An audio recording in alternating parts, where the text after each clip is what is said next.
안녕하세요. 오늘은 어떤 이제 미국의 보조교사가, 미국 친구인데 보조교사가, 뭔 이제 일이 있어가지고 저에게 자기 반 상황에 대한 이야기를 하면서 그걸 가지고 리서치를 좀 해보고 싶다. 이제 이 얘기를 해서, 제가 한번 그 얘기를 잠깐 해보려고 그래요. 근데 이제 그 친구가, 자기 방 상황을 이제 저한테 이제 글로 써가지고 이제 저한테 보냈어요. 그런데 뭐, 아이들이 이제 문제는 뭐냐면 이 아이들이 사회성이 없다는 거예요. 사회성 장애가 있든 사회성 장애가 있는 것 같다. 왜냐하면 이 친구들은 이제 반 자체가 인지장애 반인 거예요. 그다음 미시간에서는 아직도 지적 장애를 이제 인지장애라고 장애 판정을 하거든요. 그래서 교사들도 이제 인지장애 교사, 그다음에 뭐 정서장애 교사 이렇게 이제 교사들을 미시간에서는 그렇게 부르는데 그렇게 이제 트레이닝을 하고 저희 집에 옆에 기차가 지나가요. 그래서 기차 소리가 엄청 크네요. 근데 이제 이 친구는 인지장애의 교사 자격증을 이제 공부하고 있는 친구고 지금 현재 학교에 이제 보조교사예요. 근데 그 반을 이 친구가 한 패러그랩 정도, 한 문단 정도를 이제 저한테 써서 보냈는데 그야말로 이제 뭐 그래서 그냥 막 다 막 아이들이 보이는 거예요. 뭐 아이들이 그냥 서로 알규를 하고 막 싸우고 뭐 네가 잘했니 내가 잘했니 뭐 네 대답이 뭐 틀렸니 맞았니 막 그러다 결국에는 이제 어떻게 해요 말로 막 그렇게 하다가 결국에 막 육탄전으로 이제 몸으로까지 막 이렇게 서로가 하면서 그러다가 막 그냥 그것이 이제 그러면 이제 결국에 아이들을 이제 분리를 해놔야 되니까 어느 한 아이를 이제 막 교실에서 내보내든지 뭘 하겠죠. 그러고 나서 이제 막 점심시간까지 가서 막 그 카페테리아에서조차도 막 그런 일이 일어나고 이제 그래서 이제 쭉 읽는데 막 제가 막 이렇게 그림이 다 그려져요.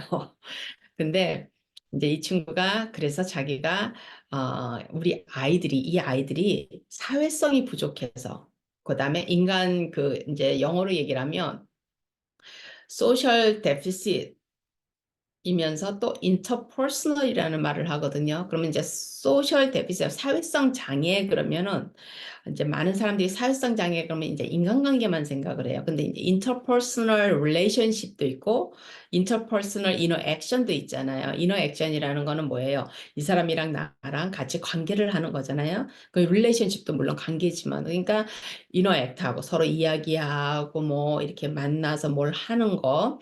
그다음에 relationship 뭐예요? 서로가 친구 관계를 가지고 이렇게 오래도록 갈 수 있는 거.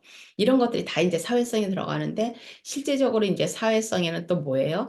다른 사람의 마음을 읽고 그 사람을 이해하고, 그죠? 그다음에 이제 사회적으로 이런 일을 하면 선생님이 싫어하겠구나. 이렇게 하면 친구가 싫어하겠구나 하는 그런 눈치 같은 것도 다 이 사회성 안에 들어가는데 이 친구 말은 제 학생 말은 아이들이 사회성이 부족하고 사회성 장애가 있는 것 같다는 거예요. 이 사회성 장애가 이제 그렇게 이제 눈치코치가 없는 거일 수도 있고 아니면은 이제 친구 관계를 어떻게 해야 되는지를 모르기 때문에 죄송합니다. 친구 관계를 어떻게 해야 되는지를 모르기 때문에 이렇게 이제 아이들이 옥신각신하면서 자꾸 싸우고 그렇게 아주 이제 막 반이 너무 막 KR이 돼서 이제 KR이 막 난리가 나는 거죠. 야, 왜 이러는지 모르겠네요. KR이 돼서 수업을 할 수가 없을 정도라는 거예요. 그래서 아이들을 어떻게 하면 아이들에게 사회성을 길러줄 수 있을지 그거를 좀 궁금하다. 근데 그거를 좀 연구를 해보고 싶다고 이제 저한테 연락이 왔어요. 그 친구가 이제 그 보조교사인 그 학생인 친구가. 그래서 제가 그 친구 이제 말을 듣고 좀 도와주고 싶어가지고 뭐 이것저것 이제 그 사회성을 기르는 그런 학습에 대한 이야기들, 그러니까 방법들을 이제 이것저것 이렇게 생각을 하다가 근데 왜 선생님이 빠졌지? 그러니까 이 친구는 아들 얘기만 잔뜩 하는 거예요. 아이들이 막 이렇게 그러니까 막 들어보면 막 엉망이잖아요. 그러니까 막 선생님들이 근데 이제 거기에 메인 선생님이 있고 특수교사가 있고 거기에 이제 보조교사들이 이제 여러 명이 있단 말이에요. 근데 그 선생님과 보조교사들, 그러니까 복수형으로 얘기를 하는 거 보면은 보조교사가 이 친구도 보조교사인데 다른 보조교사들조차도 복수형으로 얘기를 하는 거 보면 보조교사들이 여러 명이 있다는 거잖아요. 근데 이 어른들이 이 아이들을 놓고 어른들이 이제 감당이 안 되는 거예요. 그래서 어른들이 아이들을 진정을 못 시키고 결국엔 KR이 돼서 수업도 할 수가 없고 막 상황이 이제 뭐 막 안 봐도 다 이제 막 그림이 그려지잖아요. 그러면은 그러면서 이제 이 친구가 사회성 장애, 아이들이 사회성 장애던가 아니면 사회성에 문제가 있는 것 같은데 이 아이들의 사회성을 어떻게 하면 이 아이들에게 사회성을 가르칠 수 있는지 그 방법을 좀 배우고 싶다 이제 이 얘기인데 그럼 아이들 얘기를 쫙 하는데 어른들은 없잖아요. 그럼 어른이 여기서 한 명도 아니고 여러 명의 어른들이 이 아이들, 근데 아이들이 몇 학년이냐면 2학년, 3학년 아이들인 거예요. 초등학교, 고등학교 아이들도 아니고. 그러면 초등학교 2학년, 3학년 아이들을 이 어른 여러 명이서 그 반에서 같이 있으면서 이 아이들이 감당이 안 되는 거예요. 그랬을 때 선생님들은 전부 다 아이들이 뭐예요? 사람 기술이 없어서 사회성이 없어서 아이들이 사회성 장애가 있어서 그럼 지적 장애가 사회성 장애까지 연결이 돼서 그래서 아이들이 이렇게 수업을 할 수 없을 정도로 난리가 난다 이런 얘기를 해요. 근데 이제 저는 그 얘기를 들으면서 그 친구가 이제 어떻게 하면 사회성을 기를 수 있는 방법을 물어봤지만 이거 여기에는 어른이 빠져 있잖아요. 그럼 뭐예요? 어른이 여러 명이 있지만 아이들이 감당이 안 된다는 거잖아요. 그럼 어른이 여러 명이 있는데 아이들이 감당이 안 된다. 그러면 아이들은 어때요? 이 아이들이 자기네가 자기를 잘 컨트롤 해가지고 다른 아이한테도 이렇게 욕도 하지 말고 나쁜 말도 하지 말고 다른 아이들하고 관계를 잘 지내도록 그거를 어떻게 하면 아이들에게 가르칠 수 있을까를 얘기하는 거잖아요. 근데 제가 그거를 이렇게 딱 들으면서 아, 이거는 아이들의 이야기가 아니라 이제 어른의 이야기인 거예요. 어른 여러 명이서 아이들을 감당을 못하는 거예요. 그럼 뭐예요? 이제 우리가 그거를 영어로 얘기를 하면 클래스룸 비헤이비어 매니지먼트인 거예요. 그래서 클래스룸 매니지먼트, 비헤이비어 매니지먼트. 그러면 많은 사람들이 이제 클래스룸 매니지먼트, 미국에서는 이제 특수교사들이 클래스룸 비헤이비어 매니지먼트 과목을 듣는데 어, 클래스룸 매니지먼트는 뭐예요? 클래스룸 전체를 매니지하는 거잖아요. 리더로서 전체를 매니지하는 건데 비헤비어 매니지먼트는 이제 우리가 인디비주얼 아이들의 비헤비어를 이야기를 하거든요. 그러니까 선생님이 많은 경우가 이제 제가 그 전에 아이들을 자꾸 이제 와서 데리고 가라 그런다 그랬을 때 이 선생님이 아이가 감당이 안 돼서 이제 데려가라 그러는 거잖아요. 선생님이 감당이 안 되고 이 아이 하나 때문에 다른 아이에게 영향을 준다 그래서 그렇게 자꾸 이제 부모한테 이건 뭐예요? 이건 벌써 그거부터 어때요? 선생님이 자기의 능력 없음을 얘기하는 거라 그랬잖아요. 그러니까 이 교실에서도 똑같은 거예요. 이게 사회성 장애냐? 아이들이 사회성 장애, 인간관계를 어떻게 할 수 있는 능력이 없어서 아이들이 이러는 것이냐, 아니면 선생님인 어른이 이 교실을 잘 운영을 못해서 그러는 것이냐. 근데 저는 이 친구한테도 이제 제가 얘기를 했는데, 어, 선생님은 선생님이 빠졌잖아. 선생님이 어떻게 했는데 아이들이 그렇게 한다는 얘기가 빠졌잖아. 제가 이야기를 하면서 그러면은 한번 클래스룸 비헤비어 매니지먼트로 이 문제를 가지고 먼저 한번 접근을 해봐라. 이제 리서치하는 건데 한번 접근을 해봐라. 뭐 클래스룸 매니지먼트, 비헤비어 매니지먼트 그러면은 클래스룸 비헤비어 매니지먼트에서 이제 두 가지가 있어요. 이게 뭐 부모님들이 이런 거를 혹시나 이제 선생님들이야 이 이야기를 들으면 좀 도움이 되겠지만 부모님들은 그러면 뭐 이거는 교실 얘기니까 이러지만은 사실은 가정 안에서도 마찬가지거든요. 그러면은 클래스룸 매니지먼트가 막 클래스룸은 여기에서 남의 집 아이들 20명, 30명, 10명을 이제 특수교실에는 아이들 숫자가 작으니까 그렇게 있는 거지만은 집에서는 어때요? 아이들이 한 명, 두 명, 세 명, 요 아이들을 데리고 어른 두 명이 있는 거잖아요. 근데 많은 집들이 어때요? 어른 두 명이서 아이들 한 명에서 세 명을 감당을 못 한단 말이에요. 요즘은 이렇게 막 세 명 이상씩 이렇게 낳는 집들은 굉장히 드물잖아요. 세 명도 많이 드물기는 하지만은 늦둥이 나오면 이제 세 명이 나오지만은 그러니까 결국에는 이제 클래스룸 매니지먼트인데 그러니까 교실 뭐 행정 뭐 이렇게 얘기를 하지만 이거하고는 다르거든요. 그러면 그 교실 안에 룰을 만드는 거예요. 우리가 회사를 매니지하듯이 가게를 커피숍을 하나 차려가지고 매니지를 하면 커피숍을 차리면 어때요? 거기에 직원들이 있잖아요. 그리고 거기에 기계들이 있고 그 다음에 이제 손님들이 오면 이 직원들이 손님들을 이제 상대를 해가지고 커피를 팔고 아니면 거기에 뭐 빵 같은 거 있으면 빵도 팔고 뭐 이렇게 파는 거잖아요. 그랬을 때 이 사장이 아니면은 이제 만일에 이게 무슨 체인점 같으면 거기에 이제 매니저 같은 사람이 있겠죠. 스토어 매니저라 그러죠. 그 가게의 매니저 같은 사람이 어떻게 이 가게를 잘 운영하느냐에 따라서 이 가게가 많은 손님들에게 이렇게 좋은 인상을 줘가지고 손님들이 다시 이 가게에 오게 만들잖아요. 그죠? 근데 그거를 우리가 뭐 같으냐면 그 직원 한 명 한 명이 알아서 사회성이 좋아가지고 또 인간관계도 좋아가지고 인상도 좋아가지고 말씨도 예쁘게 해가지고 손님들을 다 끌어야 된다는 거예요. 그러면 매니저가 이 이 직원들을 잘 어떻게 교육을 시키고 룰을 어떻게 만들고 그다음에 직원들이 지치지 않게 어떻게 교대를 잘하게 만들고 그죠? 그래서 시스템을 우리가 구축한다 그러잖아요. 그 스토어 안에서 어떻게 시스템을 잘 정리가 돼가지고 알아서 매니저가 없어도 이 가게가 돌아가게 만들어 놓는 그 시스템인 거예요. 똑같아요, 교실이.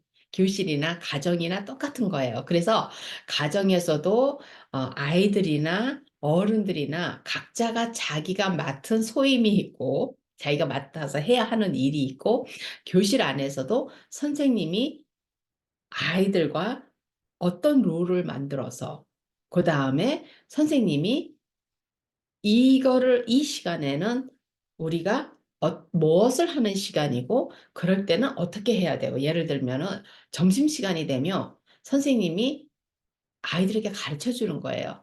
자, 점심시간이 돼서 내가 자, 이제 점심시간이야. 그럼 있을 때 그러면 어떻게 해요? 애들하고 학기 초에 리허설을 하면서 연습을 시키는 거예요. 그럼 아이들에게 선생님이 점심시간이 되면 너희들은 자, 이제 점심시간이니까 이러면 어때요? 선생님이 자, 점심시간이야. 줄 서. 이러는 선생님이 있고 자, 이제 우리 점심시간 너무 기다렸는데 점심시간이다. 자, 지금 책상 위에 있는 거 다 정리해서 다 책상 밑으로 집어넣으세요. 서랍 속에 집어넣으세요. 책상 위에 아무것도 없게 하세요. 선생님이 그래요. 그러면 이제 아이들이 막 할 거 아니에요. 그럼 누군가가 안 하고 있잖아요. 그러면 민수 책상 정리해야지? 아니면 옆에 가서 민수에게 자, 책상 정리하자. 정리하는 시간이야. 왜 민수는 안 움직일까요? 뭔가 그 시간에 선생님이 디렉션을 줬을 때 딴 생각을 했을 수도 있고 아니면 한 땀 늦은 아이일 수도 있고 그죠? 아이들마다 다 다르잖아요. 그래서 선생님이 그렇게 하면서 전체 아이들 항상 선생님은 독수리의 눈을 가지고 있어야 돼요.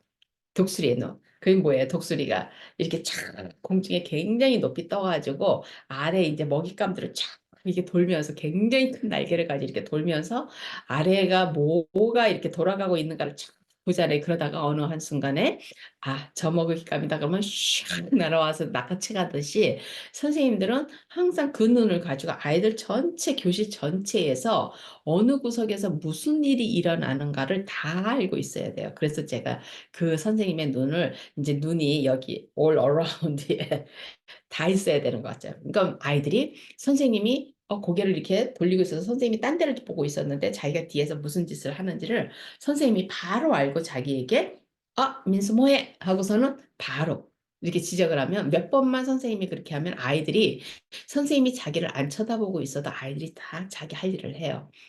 근데 이제 제가 아까 점심시간에 그것처럼 선생님이 쫙 아이들을 보는 거예요. 쫙 아이들을 봐서 이제 어느 한 아이들이 막 이렇게 하면은 그 아이를 나무라는 것이 아니라 어떻게 해요? 그 아이 옆에 가가지고 어깨를 탁탁 치든지 아니면은 민수, 자, 우리 점심 먹으러 가야지, 선생님. 그러면서 선생님이 뭐라 그랬어? 선생님 왜 말을 안 들어? 이게 아니라 다시 한번 아이에게 얘기를 해주는 거예요. 옆에 가가지고 자, 우리 책상 정리하자. 그렇게 하면 아이가 어때요? 전체 선생님이 했을 때는 아이들이 특히나 이 이제 청각 우리가 어디터리 프로세싱이라고 그러거든요. 이게 귀로 들은 거를 잘 프로세스를 아이들이 하기가 힘들어요. 힘든 아이들이 많아요. 이게 장애 아닌 걸 떠나가지고. 근데 특히나 아이들이 장애가 있으면 이게 이야기를 들으면 째깍째깍 이게 프로세스가 안 돼요, 뇌에서. 그래서 우리가 한 땀 늦는 것 같은 느낌 들거든요. 그럼 부모님들이 선생님들이 몇 번씩 이렇게 반복을 해야 되는 경우가 있어요. 그럴 때 이제 아이들에게 선생님 뭐라 그랬어? 하고 물어보는 게 아니라 엄마가 뭐라 그랬어? 하고 물어보는 게 아니라 어떻게 해요? 다시 한번 얘기를 해주는 거예요. 왜냐면 딱 그렇게 하면 어때요? 이렇게 딱 코너에다가 아이를 모으는 것 같은 느낌을 받아요, 아이가. 그러면은 이제 성질이 조금 이제 자존심이 강한 아이들 같은 경우는 거기에서 바로 이제 선생님이나 부모에게 싹 붙이는 듯이 반항을 하고 이제 아이들이 조금 조용한 아이들 같은 경우, 내성적인 아이들 같은 경우는 이렇게 주눅이 들죠. 그래서 전체들 다 얘기하고 어느 아이가 안 움직일 때는 선생님이 가서 이렇게 그 아이에게 다시 한번 자, 우리 책상 정리하자. 점심 먹으러 가야지. 하고 다시 한번 얘기를 해주는 거예요. 그러면 이제 1대1이 되기 때문에 아이들이 이제 움직이거든요. 그럼 이제 아이에게 그렇게 하면서 이제 선생님이 같이 옆에서 아이를 살짝 도와주면서 자, 이제 다 정리됐어. 어디 보자. 아무도 책상에 아무것도 없는지 보자. 그러고 이제 아이들 쫙 보다, 아, 잘했다. 말 참 잘 듣네. 이러면서. 그 다음에 우리 이제 줄 서야 되는데, 자, 이거는 이미 여러 번을 아이들이 했기 때문에, 자, 줄을 서는데 하면서 선생님들마다 다 그 방법이 있어요. 줄 세우는데 방법. 그래서 뭐, 이제 우리나라처럼 기역부터 뭐 쫙 세운다든지 아니면은 뭐, 아이들 앞줄부터 자, 맨 앞줄 나가서 서. 그리고 뭐 두 번째 줄 나가서 서. 이렇게 얘기하는 선생님들도 있고 아니면 이제 선생님들 중에서 아, 오늘 아침에 굉장히 열심히 잘한 친구들 순서대로 선생님이 부르겠다. 그러고서는 아이에게 제일 그날 모범적인 아이를 딱 불러가지고 그 아이를 앞에다 세우고 너가 오늘 라인 리더다. 리더가 뭐예요? 이렇게 리드하는 사람이잖아요. 그러니까 라인 리더. 애들은 아무 뭐 생기는 것도 없는데도 주스라 그러면 막 서로서 막 담벼들어서 막 서로 싸워요. 맨 앞에 쓰겠다고. 근데 이제 보통 이제 이런 거를 잘 못하는 선생님들이 어떻게 해요? 자, 줄 서. 그러면 애들이 그냥 우당탕탕탕탕탕탕 하고 다 나와가지고 막 서로 밀치고 막 싸우고 막 던지고 욕하고 막 이러죠. 근데 이게 이제 이런 거를 놓고서는 아이들이 사회성이 부족하다. 친구 관계를 할 줄 모른다. 그렇게 얘기를 해요. 근데 이건 누가 그런 거예요? 선생님이 센스가 없는 거예요. 아이들을 이해를 못하는 거예요. 그렇게 했을 때 아이들이 나와서 이렇게 행동할 거라는 걸 선생님이 매번 보면서도 그리고 매번 아이들을 혼내요. 이제 막 그러고 이러면 선생님이 혼낼 수밖에 없잖아요. 그럼 매번 혼내요. 그러면서 선생님이 깨닫지를 못하는 거예요. 자기의 롤을 깨닫지를 못해요. 그래서 또 그런 일이 많아. 그러면 아이들은 이제 학교를 오면 느낌이 혼나러 오는 것 같은 느낌인 거예요. 맨날 선생님이 짜증내고 선생님이 혼내고 집에 가면 맨날 엄마가 짜증내고 아빠가 짜증내고 아빠가 혼내고 그러면 이 아이들은 학교를 가도 지적질을 당해 집에를 가도 지적질을 당해 언제 한 번을 나는 그러면 아이들이 어때요? 제가 말씀드린 자기 효능감보다는 자기 무능감이 이제 반대로 무능감 나는 항상 뭔가가 부족한 아이 같은 거예요. 항상 삶이 애가 어떻게 얼굴이 점점 찌그러지죠. 왜 삶이 고단하고 삶이 자신이 없고 항상 나는 뭔가 이렇게 어른들한테 자꾸 혼나고 뭔가 할 줄 아는 게 아무것도 없는 아이 같고 이제 그런 느낌이 들어요. 그죠? 그래서 이제 제가 계기가 이제 저희 그 학생이 자기가 보조교사로 일하는 학생이 이제 자기 반을 이야기를 했지만 많은 학교를 가보면은 이제 선생님들이 선생님은 이 공부도 잘 가르쳐야 되지만 더 중요한 거는 이 학교 이 교실을 잘 운영을 할 수 있어야 돼요. 그 한 나라의 대통령이 이제 운영을 하듯이 또 회사에서 회장님이, 사장님이, 팀장님이, 그죠? 이런 사람들이 자기 팀을 잘 운영하듯이 또 스토어에 가면 매니저가 잘 운영하듯이 또 작은 단위의 가정에 오면은 그 부모님이 왜냐면 부모도 엄마 아빠가 있지만 거기에서도 조금 살짝의 서열이 있거든요. 엄마가 조금 더 센 집이 있고 아빠가 좀 더 센 집이 있고 이래요. 근데 겉으로는 아빠가 세지만 실제적으로는 엄마가 파워가 더 있는 집이 있고 그러면은 그 집을 이제 잘 운영하는 거예요. 이게 전체가 다 연결이 돼 있어요. 그래서 선생님들 중에서 이제 우리가 그런 걸 리더십이라고 이야기를 하지만 이 선생님들 중에서 이제 리더십이 없어요. 그러니까 공부를 잘 가르칠 가르치는 이 스킬도 굉장히 중요하지만 이제 봐요. 선생님들이 아이들이 이제 수업을 하면 교실에 전체에서 20명 아이들이 앉아있든 30명 아이들이 앉아있든 이 선생님은 뭐예요? 강사가 되는 거예요. 오늘 국어 시간, 산수 시간, 수학 시간, 무슨 과학 시간, 선생님이 뭐예요? 강사가 돼요. 그러면 뭐예요? 우리가 똑같은 거예요. 어디 학회에 가면 컨퍼런스를 가거나 아니면 어디 무슨 뭐 이렇게 강의 같은 거 이렇게 하는 데 가면은 거기에 무대 위에서 강사들이 있잖아요. 강사들이 그렇게 이야기를 하듯이 선생님들은 어때요? 수업을 할 때에는 전체 클래스를 놓고 수업을 할 때에는 그런 강사들이 가지고 있는 그 파스처가 있어야 되는 거예요. 그 카리스마가 있어야 돼, 선생님들이. 그래서 말도 또록또록하게 하고 이 무대 위에서 말하는 걸 좋아하는 사람들이어야 돼요. 선생님이 일단 되려면 다른 사람 앞에서 말하는 거가 주저없어야 되고 그리고 우리가 이제 말을 할 때 articulation이라 그러거든요. 이 articulation이 발음을 정확하게 하는 것도 articulation이지만 자기가 생각하고 있는 거, 자기의 그 학습 내용 이런 거를 잘 남 앞에서 잘 또록또록 잘 이야기해서 잘 정리해서 이야기하는 것도 articulation이라 그래요. 그래서 내가 화가 났을 때나 내가 무슨 할 말이 있을 때나 내 짝에게 내 결혼한 내 배우자에게나 아니면은 내 아이에게나 아니면 아이가 부모에게나 아이가 선생님에게나 요렇게 말을 우리가 우리나라 말로 하면 조리 있게 이야기한다 그러잖아요. 그게 articulation인 거예요. 그래서 그거를 잘 전달할 수 있어야 되는 거예요. 그러면 그래서 우리가 뭐 persuasive, 뭐 speaking, persuasive writing 이런 이야기를 하는데, 그러니까 아이 같은 경우는 뭐가 자기가 원하는 게 있으면 부모를 잘 설득을 해야 되잖아요. persuasive. 그럼 speaking이에요. 그럼 아이가 어떻게 말을 하느냐에 따라서 우리가 아이들을 여러 명을 키워보면 큰 아이는 그런 말을 잘 못하는데 작은 아이는 여우같이 그냥 살살거리면서 엄마에게 그냥 아주 어떻게든지 자기가 원하는 거 얻어내는 아이들이 있어요. 그런 아이들이 알티큐레이션 스킬이 좋은 거예요. 이게 사람 마음을 살 줄 아는 거고 사람 마음을 움직일 줄 아는 거예요. 근데 그것처럼 이제 선생님이 이제 그 스킬이 있어야 돼요. 이렇게 그러니까 대중 강의를 할 수 있는 무대에서 말을 할 수 있는 그런 스킬이 있고 그런 articulation 스킬이 있어야지 선생님이 똑같은 과목에 똑같은 수업 내용을 가지고 아이들에게 가르쳐도 아이들 머릿속에 쏙쏙 들어가게 가르치는 선생님이 있고 선생님은 정확하게 이야기를 하고 굉장히 열심히 이야기를 하지만 아이들 머릿속에 하나도 안 들어가게 얘기하는 선생님이 있어요. 그럼 어때요? 선생님이 수업을 하고 있는 동안에 아이들이 선생님 수업 내용을 이해를 못하면 어떻게 되겠어요? 떠들겠죠. 장난을 치겠죠. 왜? 제가 그전에도 얘기를 했지만 아이들은 틈만 나면 장난을 쳐요. 틈만 나면 떠들어요. 틈만 나면 자기가 재밌는 걸 찾아요. 그게 본성이에요, 그게. 아이가 잘못돼서 그런 게 아니라 나쁜 아이여서 그러는 게 아니라 문제 행동이 있어서 그러는 게 아니라 아이들이 원래 본성이 그래요. 본성이. 자기 본성에 충실한 거예요. 그런데 이제 그거를 선생님이 어떻게 잘 길을 들이냐는 거잖아요. 근데 선생님이 수업을 재밌게 하면서 그러면서 수업 내용을 그러니까 선생님이 수업 시간 동안에 뭔가 막 그냥 뭐 자기 옛날 첫사랑 얘기하고 뭐 연애 얘기하고 이렇게 재밌게 얘기하는 선생님보다 굉장히 수업 내용을 아이들이 머릿속에 쏙쏙 들어오게 설명하는 선생님을 아이들은 훨씬 좋아해요.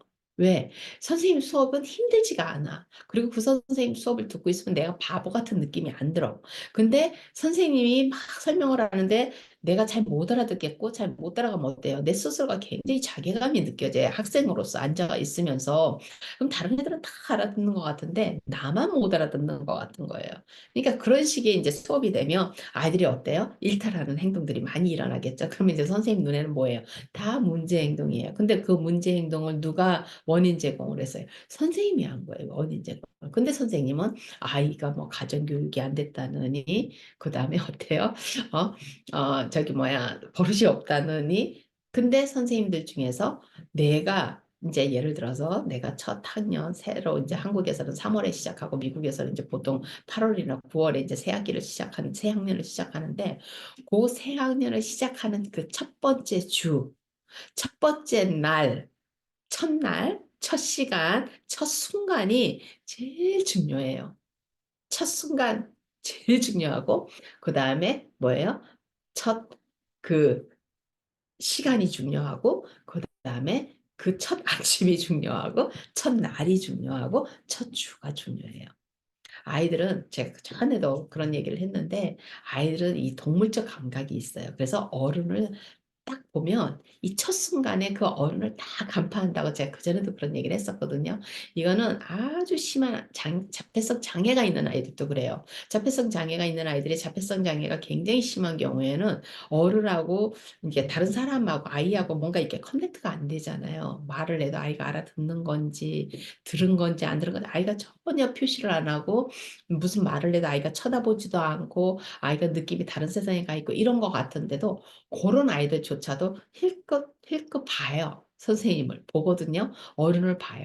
그 순간에 아이는 이 동물적 감각으로 아, 이 선생님은 말을 들어야 되는 선생님, 이 선생님은 말을 안 듣고 내가 그냥 딴짓해도 되는 선생님을 아이들이 순간적으로 다 간파를 해요. 그냥 아이들 의식 속에 있는 게 아니라 동물적 감각으로 그렇거든요.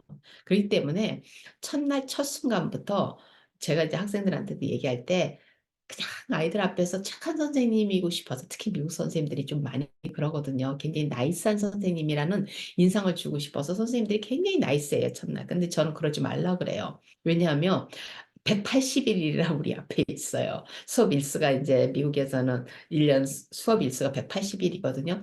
그 180일이라는 시간이 나에게 있어요. 그러면 내가 굉장히 좋은 선생님이고 착한 선생님이라는 거는 많은 시간이 기다리고 있어요. 근데 내가 첫 순간부터, 첫날부터 내가 소프트하고 나이스하고 아이들을 너무 사랑하는 선생님이라는 모습을 보여주면 아이들은 어때요? 아, 이 선생님 뭐 하고는 놀아도 되는구나 이렇게 생각을 해요. 그 선생님을 존경하는 게 아니에요. 아이들이 어른의 말을 듣는 건 어때요? 그 선생님에 대한 어떤 믿음이 있어야 된다 그랬잖아요. 존경까지는 아니어도 믿음이 있어야 되는 거예요. 선생님을 존경하는 게 아니라 이 선생님을 믿는 거예요. 이 어른을 믿는 거예요. 그 믿음이 있어야 돼요. 그러면 그 믿음은 어디서 나와요? 주로 보면은 이 카리스마가 있는 선생님들, 카리스마가 있는 어른들, 우리가 봤을 때에도 마찬가지로 교수님들도 그렇고 카리스마가 있는데 전체 무대 위에서 교수가 강의를 할 때, 무대 위에서 선생님이 강의를 할 때, 이럴 때는 굉장히 카리스마가 있는 선생님으로 특히나 이렇게 무슨 뭐 우리가 어디 누구 뭐 유명한 사람 강의를 가도 마찬가지잖아요. 그런 사람들이 이렇게 이야기를 할 때 쫙 빨려 들어가는 것 같잖아요. 근데 약간 이제 두려움도 있어요. 그리고 약간 떨리고 그 사람을 개인적으로 가서 만나려고 그러면 약간 떨리고 이런 게 있는데 학교 선생님들도 최고의 선생님은 그런 카리스마가 있는데 개인적으로 아이 한 명 한 명하고 대할 때 너무나 따뜻한 선생님인 거예요. 그러니까 선생님들이 전체 아이들한테 따뜻한 모습을 보여주는 게 아니라 전체 아이들한테는 선생님으로서의 어때요? 조금 리더 같은 모습을 보여주는 거예요. 아, 저 선생님을 믿고 따라갈 수 있겠구나 하는 리더 같은, 어떻게 보면 우리를 카리스마가 있는 선생님의 모습을 보여주는 게 아이들한테는 훨씬 좋아요. 그러고 난 다음에 어때요? 이제 선생님이 그렇게 해서 강의를 하잖아요. 그러고 나서 이제 아이들이 다 이제 수업을 했어요. 수업을 하고 난 다음에 이제 뭐 문제지를 준다든지 이제 선생님들이 이렇게 한단 말이에요. 그렇게 문제지 예를 들면 이제 보통 이제 우리가 선생님들이 수업을 하고 나면 학생한테 이제 문제지를 줘요. 그 강의한 내용을 가지고 이제 아이들이 연습할 수 있는 시간을 주기 위해서 문제지를 준단 말이에요. 그러면 문제지를 주고 나서 선생님들이 자기가 가서 자기 자리에 앉아가지고 쉬는 선생님이 있고 아니면 딴 거 막 급한 일이 있어서 사무 보는 일을 막 하는 선생님이 있고 문제지를 쫙 주고 난 다음에 선생님이 계속 걸어 다니면서 아이들이 하고 있는 모습을 봐요. 보면서 아이들이 이렇게 이러고 있는 아이가 있으면은 왜 뭐 어려워? 그러면서 선생님이 가서 아이를 도와줘서 첫 문제 이렇게 시작하게 만들어요. 그럼 아이가 이제 하고 있는 거를 이렇게 봐요. 그럼 아이가 잘 못하면 선생님이 설명을 해주고 그럼 아이가 이제 해요. 그럼 하고 있으면 첫 문제를 잘했어. 와, 잘했어. 봐. 잘할 수 있잖아. 그럼 2번 해봐. 그러고서는 아이한테 2번을 시키고 선생님은 또 걸어 다녀요. 다니면서 그 아이를 계속 보죠. 그 아이가 하고 있는지 안 하는지를. 그러는 아이가 또 하다가 스탑을 한다 그러면 선생님이 다시 와서 이렇게 하지만은 그렇게 하면서 아이들 한 명 한 명을 잘 챙겨요. 이렇게 하면 그 반이 시끄러울 이유가 없어요. 선생님하고 같이 움직이게 되는 거예요. 아이들이 선생님하고 같이 호흡을 하면서 선생님하고 같이 움직여요. 그러면은 이제 아이들이 선생님을 잘 따라가죠. 그러면 아이들이 심심할 틈이 없어요. 제가 그랬잖아요. 모든 아이들의 문제 행동은 심심해서 나오는 거라고. 그 심심함은 누가 주는 거예요? 어른이 주는 거예요. 그 반의 어른이 누구예요? 선생님이에요. 집에 어른이 누구예요? 엄마, 아빠예요. 그죠? 아이들이 심심해 하는 거는 아이들에게 막 엔터테인먼트를 항상 애들하고 같이 앉아서 막 게임을 하고 애들을 놀이터를 데려가고 이러는 게 아니에요. 그냥 아이들을 집안에 있으며 아이들이 심심하지 않게 아이들이 봐서 책을 읽거나 아니면 아이들이 숙제를 하거나 뭘 하지 않고 아이들가 할 일이 없다 그러는데 엄마 아빠는 바쁘다 그러면 아이들하고 같이 일을 하는 거예요. 엄마 좀 도와줘 이렇게 해가지고 같이. 그래서 밥을 해도 아이하고 같이. 빨래를 해도 아이하고 같이. 그죠? 청소를 해도 아이하고 같이. 그러면 아이들이 심심할 틈이 없죠. 심심할 틈도 없지만 엄마랑 같이 하다 보면 어때요? 아이들이 계속 그 스킬을 배우잖아요. 나중에 돈 주고 요리학원에 가서 밥하는 스킬을 배워야 되고 어디에 가서 배워야 되는 그 스킬들을 아이들이 어린 나이부터 뭐 3살도 괜찮아요. 4살도 괜찮고 5살도 괜찮고 온 가족이 집안의 일을 같이 하는 거예요. 그러면 아이들이 그렇게 심심할 틈이 없어요. 그러고 앉아서 쉴 때는 같이 쉬는 거예요. 그래서 아이들은 자기 책, 엄마 아빠는 내 책. 그 앉아서 같이 책 읽고. 그래서 저는 한국에서 이제 그 전에 이제 결혼해서 6년을 살고 아이를 낳아서 3년을 이제 살고 제가 미국으로 옮겼지만은 한국에 이제 아파트에서 보통 살잖아요. 서울에 있으면 저도 아파트에서 살았는데 그래서 저는 한국에서 소파 같은 거를 아파트 거실에 그렇게 사는 것보다는 차라리 거기에다가 조금 이렇게 왜 이제 우리 레스토랑에 가면 앉아 있을 수 있는 테이블 있잖아요. 응? 이렇게 편안한 의자에 그러면 레스토랑에 가면 이렇게 그 카우치 벤치가 있잖아요. 이렇게 푹신한 그 벤치잖아요. 그렇게 앉고 앞에 이제 이게 테이블이 있고 그다음에 어때요? 이제 그다음에 이제 의자가 있는데 그 푹신한 의자, 편안한 의자처럼 저는 일반 테이블이 아니라 이렇게 높은 책상 높이의 그런 그 식탁 테이블 같은 높이가 아니라 그거보다 한 조금 낮은 거, 한 3분의 2 정도 다리 길이가 되는 그런 테이블을 이제 식당 용품 파는 데나 이런 데를 가면은 있을 수 있거든요. 그런 데를 가가지고 그걸 사고 저는 이제 카우치 대신 카우치를 놓더라도 그렇게 그런 큰 테이블을 이렇게 크게 이렇게 놔가지고 항상 가족이 거기에 앉아서 아이들은 숙제하면 엄마 아빠는 거기 앉아서 자기 일을 하는 거예요. 뭐 책을 읽는다든지 뭐 아니면 뭐 이제 회사에서 가지고 오는 일, 직장에서 있는 일 가지고 와서 같이 한다든지 아니면 아이들 숙제하는데 같이 이렇게 도와준다든지 이렇게 해서 가족이 같이 항상 움직이는 거예요. 그런데 우리나라는 어때요? 가면은 이렇게 소파가 쫙 있고 앞에 그냥 대형 TV가 쫙 있잖아요. 예, 그거보다는 저는 이제 물론 TV도 중요하긴 하지만은 TV는 차라리 어디 방이나 어디다 이렇게 놔도 괜찮고 물론 뭐 앞에 있어도 괜찮아요. 괜찮은데 그렇게 항상 가족이 앉아서 아이들이 앉았을 때 앞에 아무것도 없거나 앞에 그냥 낮은 그 무슨 뭐야 그 커피 테이블 같은 거 있는 것보다는 아이들이 딱 앉았을 때 앞에 이렇게 책상에 앉아 있으면 뭔가 하고 싶어져요.